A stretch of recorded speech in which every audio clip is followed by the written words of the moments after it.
chico adivinó.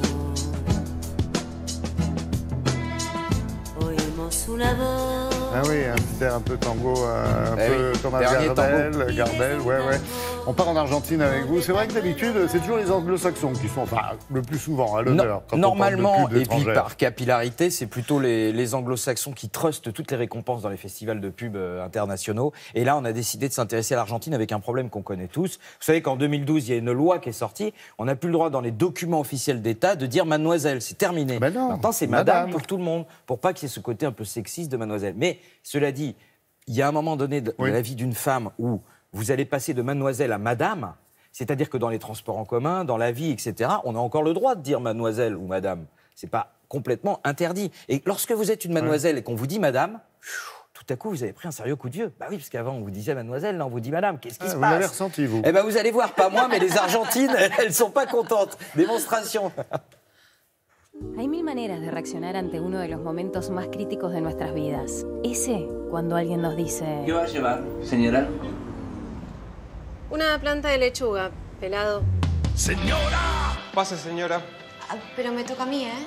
Sí, sí. Es que yo estaba bastante antes que la señora. Es a usted, señora. ¿A mí me habla? ¡Señora! ¿Nos pasa la pelota, señora? Señora. Se olvidó la cartera. Señora. Señora, la cartera. Señora, se está dejando la cartera. Señora. Hay mil maneras de reaccionar en ese momento, pero solo una a la hora de buscar un cambio que nos haga sentir únicas. Isue, testeado en todo eso que nos pasa. Voilà. Bon, démonstration. Hein. Démonstration, donc là vous avez compris. Hein, Moi j'adore le coup de boule, le coup de pied dans le ballon. Là. Alors on pourrait penser que justement, puisqu'on est en Argentine, on va avoir quelque chose de spécifique, de caricatural, le football, le tango, enfin qu'est-ce qu'on pourrait imaginer, la viande de bœuf, etc.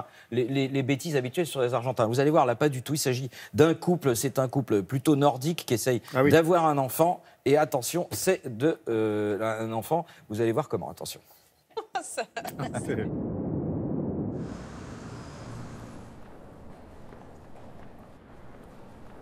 Når vi bruker en sædbank, vet vi aldri opprinnelsen. Den kan komme fra et fjernt land, som for eksempel Argentina.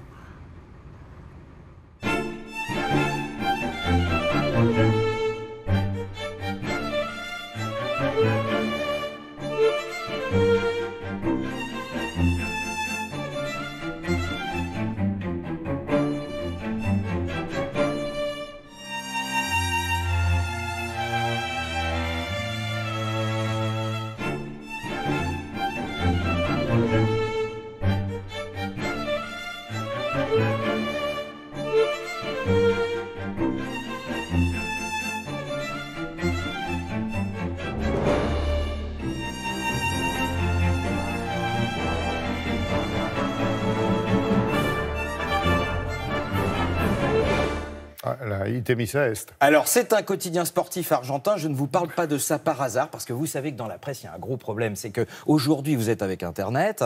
Et avant, avec Internet, vous aviez les contenus presque gratuits des journaux en ligne. Tout ça, c'est terminé. Maintenant, il faut s'abonner au journal. Donc, on vous donne les premières lignes de l'article. Et puis, comme on dit, si vous êtes intéressé, bah, il faut payer. Soit payer l'abonnement, soit payer l'article. Oui, tu vas plus loin, quoi. Mais... il y a encore un nombre de gens... Mais il y a encore un nombre... très important de gens qui se contentent des premières lignes, en fait, du gratuit, et qui ne vont pas jusqu'à la version payante. Ça et les images. Qu'est-ce que ça peut donner dans la vie, une fois qu'on ne fait que se contenter de la version gratuite? Démonstration. Ayer navegando vi que Buenos Aires está entre las 10 ciudades más visitadas del mundo. Muy interesante. ¿Y las más visitadas cuáles son? Bueno, el Barcelona piensa gastar 500 millones de euros en 2 jugadores. Qué bárbaro, ¿no? ¿Y quiénes son? Y hablando de astrología, ¿viste que se develó el misterio de las pirámides de Keops? Ah, mira vos.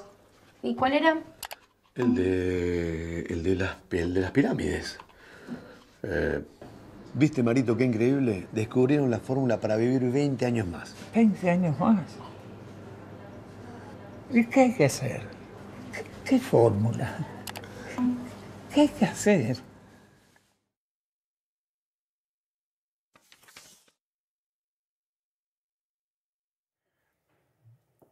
Et voilà, donc soit vous achetez votre journal papier. C'est la bûcherie sans Le eau, retour ça. de la bûcherie sans eau. Soit vous achetez votre journal papier, soit évidemment vous vous abonnez au site de nos confrères en ligne, parce que figurez-vous que l'information, ça se paye.